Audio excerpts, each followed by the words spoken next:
बेटा इसको नीचे कर। आप क्या करते हो?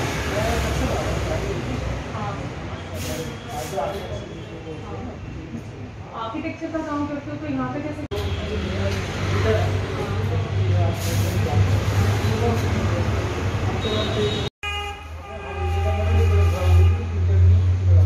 भारत टीवी में आप सभी का स्वागत है। मैं हूं कविता उपाध्याय। हमारे साथ में गुंजन गुप्ता जी हैं, वार्ड नंबर 18E से, निगम पार्षद आनंद विहार वार्ड से।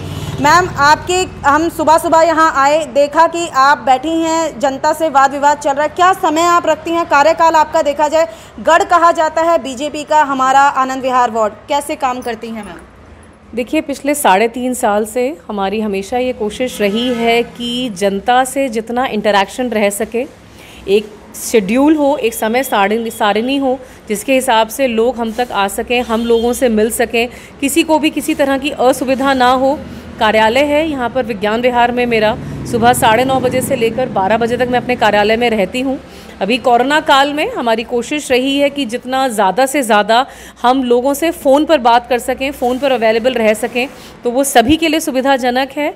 कोरोना काल के चलते हुए अभी हफ्ते में 3 दिन हो पाता है ये, बट अदरवाइज़ मेरा हफ्ते में 6 दिन बैठना मेरे कार्यालय में होता है। मैम, क्योंकि गढ़ है हमारा आनंद विहार बीजेपी का, किस तरह की फिर भी समस्या, क्योंकि जब तक आप सर्विस नहीं देंगी तब तक आपको कोई प्यार कैसे करेगा? आपको पर्सनल लेवल पे भी लोग प्यार करते हैं, जनता से प्यार मिलता है आपको, और बीजेपी को भी प्यार मिलता है, तो दोनों ही छवि को यहाँ प्यार दिया जाता है। क्यों आप मानती हैं कि, और किन समस्याओं का समाधान करती हैं?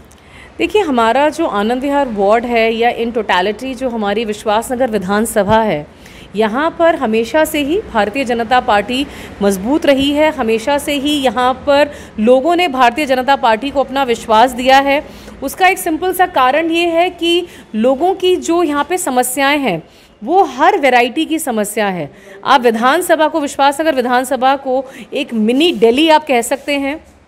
जितनी हमारे यहाँ पर सेवा बस्तियाँ हैं, उतनी ही हमारे यहाँ हाउसिंग सोसाइटीज़ हैं, उतनी ही हमारे यहाँ पर ऑथोराइज्ड कॉलोनीज़ हैं, उतनी ही हमारे यहाँ पर अनऑथोराइज्ड कॉलोनीज़ हैं। हमारे यहाँ पर इंडस्ट्रियल एरिया है, हमारे यहाँ पर वीकली मार्केट्स हैं, हमारे यहाँ कमर्शियल मार्केट्स हैं, CSC कॉम्प्लेक्स हैं, LSC कॉम्प्लेक्स हैं, हर हॉस्पिटल्स बहुत सारे हैं, बैंक्स मैक्सिमम हमारे एरिया में हैं। किसी भी तरह की जो भी ज़रूरत एक आम आदमी को होती है, एक निवासी को होती है, वो सब कुछ हमारी विधानसभा में है। वो सभी कुछ सुचारू रूप से चले, वो सरकार के पैरामीटर्स के हिसाब से चले, वो सरकार के नियमों का ध्यान रखते हुए चले, इसका हमेशा से ध्यान यहाँ के जनप्रतिनिधियों ने रखा है। गुंजन जी, ईस्ट दिल्ली की बात करें, आपके क्षेत्र की बात करें, तो आपने सबसे पहले दिवाली पर इनको कहा जाएगा तो तोहफा दिया है डी सीलिंग का।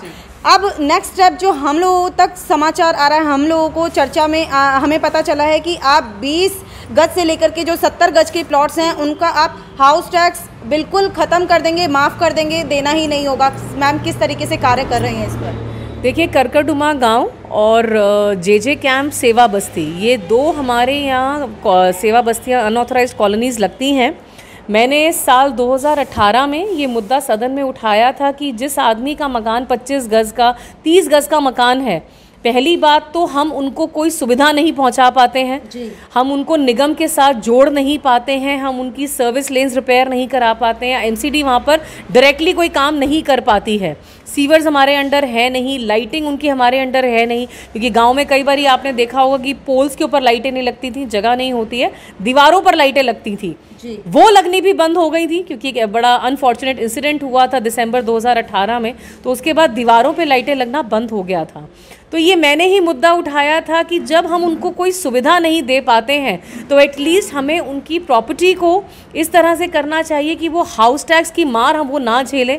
छोटा मकान वो लेकर के बैठे हैं, हमारे साथ हम सुविधा बहुत ज़्यादा उनको दे नहीं पाते हैं, तो कम से कम हाउस टैक्स का एक प्रावधान तब चल रहा था कि इनके ऊपर लगाना चाहिए, तो मैंने ही सबसे पहले वो अपोज़ किया था। बहुत खुश हूँ कि अब ये प्रावधान होने जा रहा है, ये पूरा होने जा रहा है, और 20 गज से लेकर 70 गज तक के जो मकान हैं उनको अब हाउस टैक्स की कैटेगरी से बाहर रखा जाए। तो क्या मैम, ये नया साल का तोहफा आपकी तरफ से होगा? मेरी तरफ से नहीं होगा, मैं बिल्कुल इसका क्रेडिट नहीं लूँगी, ये भाजपा के शीर्ष नेतृत्व का डिसीजन है। भारतीय जनता पार्टी हमेशा से दिल्ली की जनता के लिए पूरी तरह से तत्पर रही है, पूरी तरह से समर्पित रही है, और जो भी ऐसे फैसले हों जो जनहित में हो उसका हमेशा भाजपा ने सपोर्ट किया है, और निगम का ये फैसला भी उसी की देन है। नए साल तक आ जाएगी खुशखबरी मैम। जी बिल्कुल, बजट की मीटिंग्स हमारी 9 तारीख से शुरू होने वाली हैं और बजट का जैसे भी डिसीजन होगा, क्योंकि एप्लीकेबल ईयर जो है पहले 1 अप्रैल 2021 से होगा, तो आई एम श्योर ये उसी कैटेगरी के अंदर आ जाएगा इस साल। बिल्कुल, आपने सुना और आपने देखे भी हैं, वीडियो आप देख रहे हैं तो आपने देखा कि किस तरीके से मैडम सोशल डिस्टेंसिंग का ध्यान रखते हुए लोगों से मिलती हैं, उनकी समस्याएं सुनती हैं और फ़ोन नंबर जो आप नीचे देख रहे हैं इसके द्वारा 24/7 आपकी सेवा में तत्पर रहती हैं। Ward number 18E Anand Vihar ward से निगम पार्षद हमारी गुंजन गुप्ता जी आपके लिए हमेशा सेवा में तत्पर रहती हैं। जय हिंद।